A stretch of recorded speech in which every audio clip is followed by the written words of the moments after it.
এবার আমেরিকা ও ব্রিটেনের বিরুদ্ধে শুরু হলো ইরানের অ্যাকশন। গাজায় ইসরায়েলি সেনাবাহিনী যে নির্বিচার হামলা চালাচ্ছে তাতে মদদ দিচ্ছে এই দুটি দেশ। আর শুরু থেকেই ফিলিস্তিনিদের পক্ষে উপসাগরীয় দেশ ইরান। অভিযোগ রয়েছে, তেহরানের অস্ত্র আর প্রশিক্ষণ পেয়েই ইসরায়েলের নজিরবিহীন হামলা চালিয়েছিল ফিলিস্তিনের স্বাধীনতাকামীরা। সেই সব যোদ্ধাদের নির্মূলের নামে গাজায় নির্বিচার হত্যাকাণ্ড চালিয়ে যাচ্ছে তেল আবিব, যার বলি হতে হয়েছে ৩৪,০০০-এর বেশি নিরীহ ফিলিস্তিনিকে।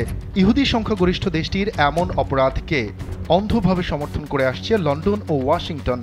ফলে দেশ দুটির বিরুদ্ধে অ্যাকশনে গেল ইরান।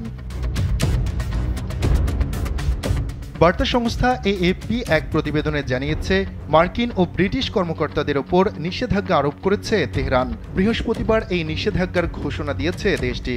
বিশ্লেষকরা বলছেন, কূটনৈতিকভাবে দেশ দুটিকে অপমান করতেই ইরানের এমন চতুর কৌশল। এর মাধ্যমে নিষেধাজ্ঞাকেই হাস্যকর জিনিসে রূপান্তর করতে চাইছে মধ্যপ্রাচ্যের প্রভাবশালী দেশটি। ইরানের পররাষ্ট্র মন্ত্রণালয় এক বিবৃতিতে জানিয়েছে, ফিলিস্তিনি স্বাধীনতাকামী গোষ্ঠী হামাসকে নির্মূলের নামে গাজার নিরীহ মানুষের ওপর গণহত্যা চালাচ্ছে তেল আবিব। মানবতা বিরোধী এই অপরাধকে নির্লজ্জভাবে সমর্থন করায় কিছু ব্রিটিশ ও মার্কিন কর্মকর্তাদের ওপর এই নিষেধাজ্ঞা।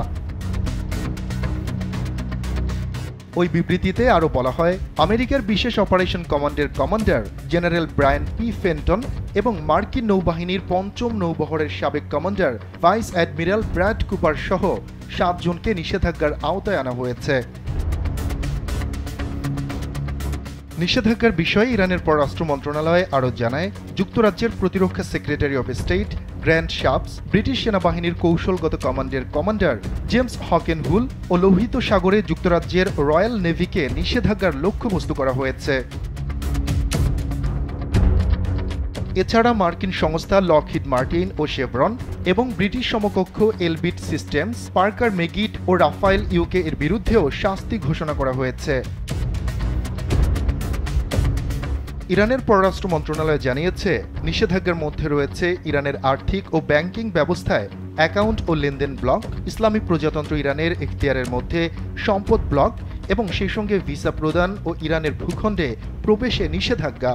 কিন্তু ব্যক্তি বা সংস্থার ওপর এই পদক্ষেপগুলোর প্রভাব, সেই সঙ্গে তাদের সম্পদ বা ইরানের সঙ্গে লেনদেন সবকিছুই অস্পষ্ট রয়েছে।